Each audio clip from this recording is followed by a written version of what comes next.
Hello, Lee. Hello, Josh. It is such a pleasure to be able to talk to you and Thank you. continue my series of interviewing the top leaders in emotional intelligence. And you might have seen the interviews that I've been able to do with Peter Salovey and Reuven Bar-On and now you, Josh, and it's just a complete privilege to be able to talk to you as one of the leaders and experts and really people who are making a difference in the world of emotional intelligence.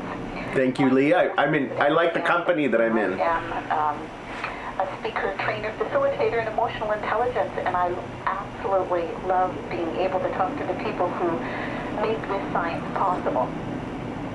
So, welcome. Thank you.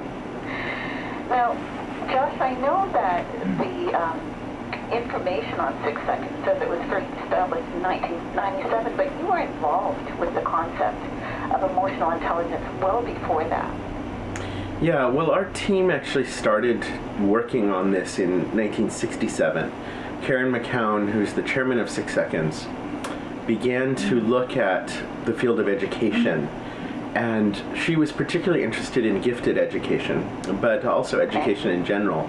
And what was it that helped people be successful? What she saw is that being smart in the conventional sense wasn't sufficient. And she had interviewed a lot of different people as she was going to set up a school.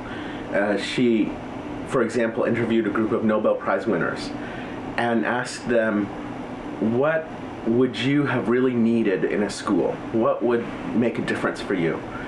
And they said that yes, their academic pursuits were important, they were passionate about that academic knowledge was critical. But at the same time, all their lives, their academic gifts had been attended to.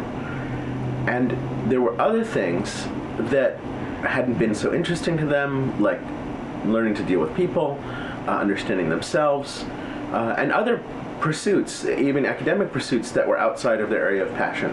So Luis Alvarez, for example, a Nobel Prize winning physicist, said, I wish I had learned more about myself and how to deal with others.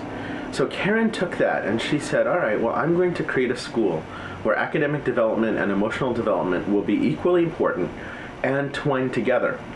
And that was really the start of 6 Seconds work in this realm. So that was in 1967. In 1978, she first published a curriculum called Self-Science, and that was a systematic developmental approach to teaching these skills in school. And then in about 1992, I started working at that school. Annabelle Jensen, who's the president of 6 Seconds now, was the principal of that school. She had been the principal for about 10 years by the time I arrived there. Now, Karen at the beginning had 2 missions. Mission 1 was educating the children in the school. Mission 2 was taking what she had learned and what we all learned about education and sharing it. So there were a lot of visitors who came to the school every year, about 2,000 a year by the time I got there in the early 90s. And one of those visitors one year was a guy named Dan Goleman. And we were pleased to have him come, but we didn't really think that much of it. We had lots and lots of visitors and lots of distinguished visitors.